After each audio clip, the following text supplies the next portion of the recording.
Good morning student, my name is Sumit Sharma और आज हम पढ़ने जा रहे हैं अपनी सोशल स्टडी के चैप्टर 5 जिसका नाम है फंडामेंटल राइट्स एंड ड्यूटी, यानी कि मूल अधिकार और कर्तव्य। तो लेट्स बिगिन। सबसे पहले हम देखते हैं कि व्हाट इज फंडामेंटल राइट्स। तो फंडामेंटल राइट्स क्या होते हैं? तो right which are essential for the all around development of citizens which are provided by constitution is called fundamental rights। Fundamental right मतलब वो राइट्स यानी वो अधिकार जो किसी सिटीजन्स के ऑल अराउंड डेवलपमेंट के लिए जरूरी होते हैं और जो हमें कॉन्स्टिट्यूशन के द्वारा प्रोवाइड किए जाते हैं, उनको हम फंडामेंटल राइट्स कहते हैं। हमारे कॉन्स्टिट्यूशन ने हमें 6 प्रकार के फंडामेंटल राइट्स दिए हैं, जिनमें पहला है right to equality, right to freedom, right against exploitation, right to freedom of religion, cultural and educational right और right to constitutional remedies। so one by one हम सबको देखते हैं। पहला है right to equality यानी कि समानता का अधिकार, जिसमें है all the citizens without any discrimination are equal before law, यानी कि सभी सिटीजन्स बिना किसी भेदभाव के कानून के समक्ष समान हैं। Opportunity in all field of life is guaranteed bye constitution, यानी कि जीवन के सभी फील्ड में यानी सभी क्षेत्रों में अवसर की जो गारंटी है वो हमारे कॉन्स्टिट्यूशन के द्वारा दी गई है। इसके अलावा government does not discriminate anybody on the basis of caste, religion, sex, language, state और क्लास। इसके अलावा गवर्नमेंट जो है किसी भी व्यक्ति के साथ उसकी कास्ट को लेकर, उसके रिलीजन, उसके सेक्स, उसकी लैंग्वेज, उसके स्टेट या क्लास को लेकर के कोई भेदभाव नहीं करेगी। इसके अलावा जो nobody can be denied entry to public places like road, shop, educational institute, river, hotels, restaurant, यानी किसी भी व्यक्ति को किसी भी पब्लिक प्लेस पर जाने से नहीं रोका जाएगा। इसके अलावा जो प्रैक्टिस ऑफ अनटचेबिलिटी है उसको पनिशेबल ऑफेंस बनाया गया है, यानी छुआछूत को एक अपराध माना गया है। सेकंड हमारा जो राइट है वो है राइट टू फ्रीडम। इसके अनुसार कॉन्स्टिट्यूशन ने हमें 6 बेसिक फ्रीडम दी गई हैं, जिनमें पहली है फ्रीडम टू एक्सप्रेस थॉट, यानी कि अपने विचारों को अभिव्यक्त करने की आजादी। इसमें हम अपने जो थॉट्स हैं उनको बोलकर, लिखकर, न्यूज़पेपर में कोई आर्टिकल लिखकर या फिर प्रिंट मीडिया या किसी भी माध्यम से हम अपने विचारों को एक्सप्रेस कर सकते हैं। सेकंड फ्रीडम है फ्रीडम टू मूव फ्रीली, यानी भारत के किसी भी एरिया के अंदर, किसी भी स्टेट के अंदर हमको मूव करने की, घूमने की आज़ादी प्राप्त है। इसके अलावा है freedom to live and settle in the part of India, यानी भारत के किसी भी पार्ट में हमको रहने की और वहां पर सेटल होने की फ्रीडम मिली हुई है। नेक्स्ट है freedom to take up any job, trade anywhere in India, यानी भारत में कहीं पर भी किसी भी प्रकार की जॉब करने या फिर ट्रेड करने की हमको फ्रीडम है। फिफ्थ फ्रीडम है, यहाँ पर लिखी हुई नहीं है कि प्रत्येक व्यक्ति को अपने एक एसोसिएशन बनाने की, अपने जुलूस निकालने की या फिर जुलूस में भाषण देने की हमको फ्रीडम मिली हुई है। 6 प्रकार की जो फ्रीडम है वो है फ्रीडम टू लिव। ये मोस्ट इम्पोर्टेंट फ्रीडम है, यानी जीवन की स्वतंत्रता।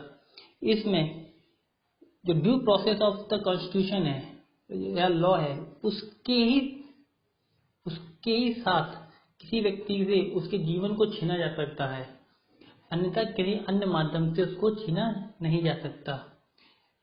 जो इमरजेंसी का जो टाइम होता है उस टाइम पर भी केवल यही फ्रीडम बचती है, बाकी की सारी जो फ्रीडम है वो गवर्नमेंट के द्वारा आपसे छीन ली जाती है, इसलिए मोस्ट इम्पोर्टेंट है। इसमें एक और इम्पोर्टेंट बात यह है कि अगर आपको पुलिस गिरफ्तार करती है तो उसको 24 घंटे के अंदर आपको मजिस्ट्रेट के सामने आपको उपस्थित करना होगा। और इसके अलावा आपको ये भी बताना पड़ेगा कि आपको क्यों गिरफ्तार किया गया है तथा आपको अपनी पसंद के किसी भी एडवोकेट से बात करने का या उससे सलाह लेने का अधिकार प्राप्त है।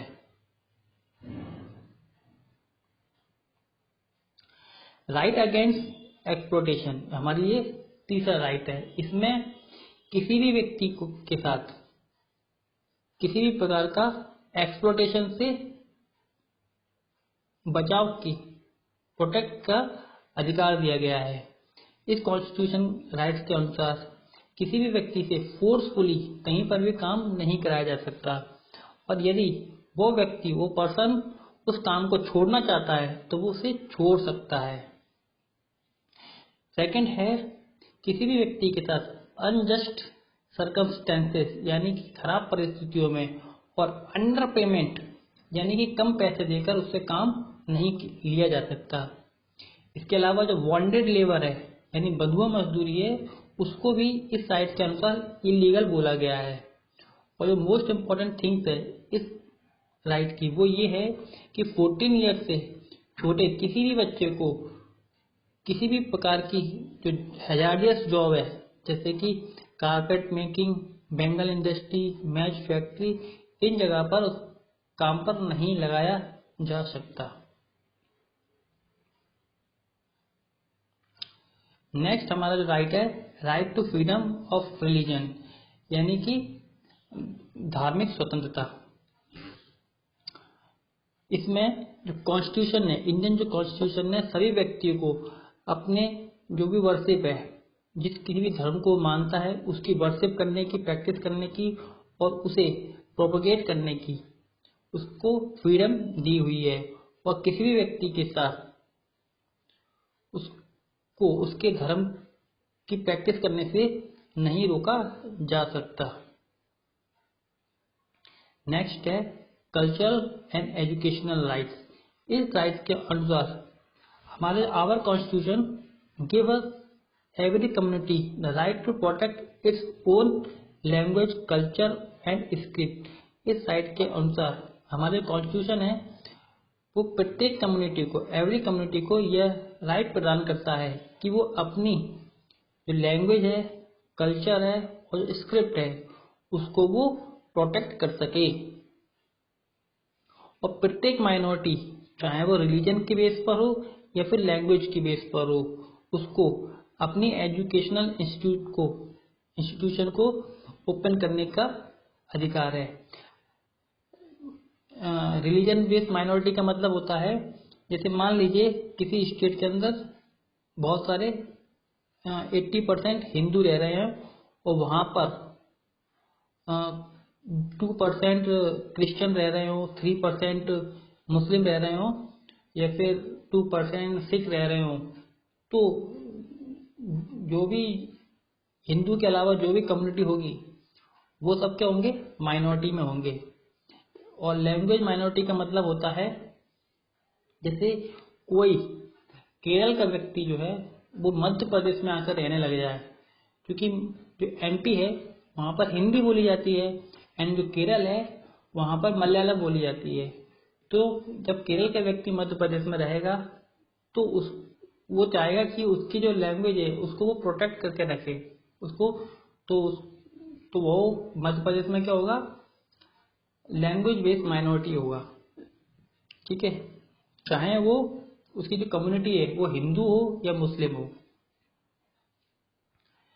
इसके अलावा जो गवर्नमेंट है वो इस प्रकार के इंस्टीट्यूशन को यानी जो माइनॉरिटी जो इंस्टीट्यूशन है उसको बिना किसी भेदभाव के हेल्प प्रोवाइड करेगी। तो राइट टू कॉन्स्टिट्यूशनल रेमेडीज यानी कि संवैधानिक उपचारों का अधिकार। हमारे जो कॉन्स्टिट्यूशनल के फादर थे डॉक्टर भीमराव अंबेडकर, उन्होंने इस वाले राइट्स को हमारे जो कॉन्स्टिट्यूशन की आत्मा कहा गया है। ये राइट टू कॉन्स्टिट्यूशनल रेमेडी प्रत्येक सिटीजन्स को उसके जो सभी प्रकार के राइट हैं उन सबको प्रोटेक्ट करने की गारंटी प्रदान करता है। और यदि किसी गवर्नमेंट या किसी इंडिविजुअल के द्वारा उसके राइटों को इंक्रोच किया जाता है तो वो अपने इन राइट की रक्षा के लिए कोर्ट की शरण ले सकता है, यानी कोर्ट में जा सकता है। और जुडिशरी को हमारे जितने भी राइट्स हैं, फंडामेंटल राइट्स हैं, उसका प्रोटेक्टर घोषित किया गया है, यानी वही उसकी रक्षा करेगा। लेकिन इमरजेंसी के टाइम पर हमारा ये वाला जो राइट है वो खत्म हो जाता है। हम देखते हैं कि हमारे जो कॉन्स्टिट्यूशन है उसमें जो वुमेन है उसके लिए क्या स्पेशल प्रोविजंस किए गए हैं, वन बाय वन हम देखते हैं। यानी सबसे पहला जो प्रोविजन किया गया है वो है इक्वालिटी बिफोर लॉ। यानी हमारे जो कॉन्स्टिट्यूशन है वो मेल और फीमेल के आधार पर किसी भी व्यक्ति के साथ कोई भेदभाव नहीं करेगा। इसके अलावा कास्ट, सेक्स, प्लेस और बर्थ के आधार पर भी हमारा जो कॉन्स्टिट्यूशन है वो किसी भी प्रकार का कोई डिस्क्रिमिनेशन नहीं करता है। इसके अलावा इक्वल एम्प्लॉयमेंट अपॉर्चुनिटी प्रदान की जाएंगी, चाहे वो मेल हो चाहे वो फीमेल हो। इसके अलावा equal ways for equal work, यानी समान कार्य के लिए समान वेतन दिया जाएगा। यानी मान लीजिए एक जगह पर एक वुमेन मेल और एक फीमेल वर्क कर रहे हैं, तो ऐसा नहीं है कि मेल को ज़्यादा पैसा दिया जाएगा उसी काम के लिए फीमेल को कम दिया जाएगा, ऐसा नहीं हो सकता। दोनों को ही क्या होगा, इक्वल जो वेज है यानी जो सैलरी है वो दी जाएगी अगर वो दोनों समान काम कर रहे हैं। दूसरा जो है वुमेन्स के लिए जो वर्क प्लेस है वहाँ पर कॉन्जेनियल और जो ह्यूमन एटमॉस्फेयर है उसको क्रिएट किया जाएगा और जितने भी मैटरनिटी के बेनिफिट्स हैं वो वुमेन को प्रदान किए जाएंगे। मैटरनिटी बेनिफिट्स का मतलब है जैसे मान लीजिए कि कोई वुमेन है जो किसी जगह पर काम कर रही है और वो प्रेग्नेंट हो जाती है तो उसको 26 वीक की लीव प्रदान की जाएगी बिना उसकी सैलरी को कट किए। इसके अलावा उन सभी एक्टिविटियों को स्टॉप किया जाएगा जो वुमेन के ऑनर्स को हिंडर करती है। इसके अलावा जो पंचायत और जो म्यूनिसिपैलिटी है उसमें सीटों का रिजर्वेशन किया गया है। गवर्नमेंट ने पंचायत और म्यूनिसिपैलिटी के इलेक्शन, चाहे वो किसी भी लेवल के हों, चाहे डिस्ट्रिक्ट लेवल के पंचायत या म्यूनिसिपैलिटी के इलेक्शन हो, चाहे ब्लॉक लेवल के हों या जनपद लेवल के हों या फिर विलेज लेवल के हो, वहाँ पर 50% सीट्स वुमेन्स के लिए रिजर्व की गई हैं हमारे कॉन्स्टिट्यूशन के द्वारा। इसके अलावा वुमेन्स की जो हेल्थ फैसिलिटी है, पब्लिक हेल्थ फैसिलिटी यानी जो हॉस्पिटल्स वगैरह उसको इम्प्रूव किया जाएगा और जो उसका न्यूट्रिशन का लेवल है वो भी इम्प्रूव किया जाएगा। एजुकेशनल और जो इकोनॉमिकल कंडीशन है वीकर सेक्शन की वुमेन की उसको भी इम्प्रूव करने के प्रयास किए जाएंगे। इसके अलावा वुमेन और चाइल्ड वेलफेयर है उसके भी कुछ प्रोविजन किए जाएंगे। अब देखते हैं फंडामेंटल ड्यूटीज। छात्रों, फंडामेंटल राइट्स का होल, अगर फंडामेंटल राइट्स बिना फंडामेंटल ड्यूटीज के बेकार है, इसलिए हमारे कॉन्स्टिट्यूशन ने फंडामेंटल राइट्स के साथ साथ फंडामेंटल ड्यूटीज भी प्रोवाइड की गई है। इसमें जो पहली हमारी ड्यूटी है, टोटल जो है 11 ड्यूटी प्रोवाइड की गई है। इसमें पहली हमारी जो ड्यूटी है वो है abide by constitution and respect the ideal and institution, यानी हमें कॉन्स्टिट्यूशन का पालन करना चाहिए और उसके जितने भी आइडियल है और जो भी उसके इंस्टीट्यूशन है उन सबका हमें सम्मान करना चाहिए। हमें नेशनल फ्लैग और नेशनल एंथम है उसकी भी हमको रेस्पेक्ट करनी चाहिए। इसके अलावा सेकुलरिज्म, डेमोक्रेसी और नॉन वायलेंस है उसके जो एसेंशियल आइडियाज हैं उसको हमको महसूस करना चाहिए और उसका पालन करना चाहिए। इसके अलावा जो कल्चर और जो हमारा हेरिटेज है उन सबको हमको प्रिजर्व करना चाहिए, यानी संरक्षित करना चाहिए। हमें अपने कंट्री की सोवरेनिटी, यूनिटी और इंटीग्रिटी इन सबको भी प्रोटेक्ट करना चाहिए। इसके अलावा जो पब्लिक प्रॉपर्टी है, पब्लिक प्रॉपर्टी मतलब रोड हुई, कोई भी गवर्नमेंट की बिल्डिंग हुई, इन सबको भी हमें सेफगार्ड प्रोवाइड करना चाहिए। इसके अलावा हमें अपनी जान की कीमत पर भी कंट्री को डिफेंड करना चाहिए। जैसा कि हमारे जो सोल्जर्स हैं वो बॉर्डर पे अपनी कंट्री को डिफेंड करते करते वो अपने शहीद तक हो जाते हैं।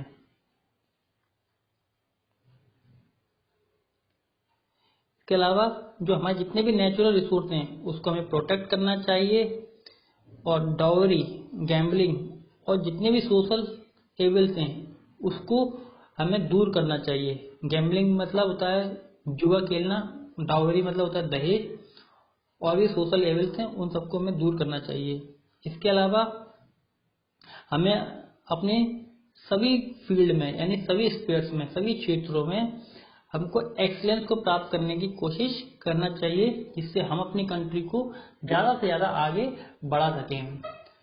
तो यहाँ पर हमारा लेक्चर समाप्त होता है, और मैं आशा करता हूँ कि आपको आज का लेक्चर समझ में आया होगा। God bless you, thank you.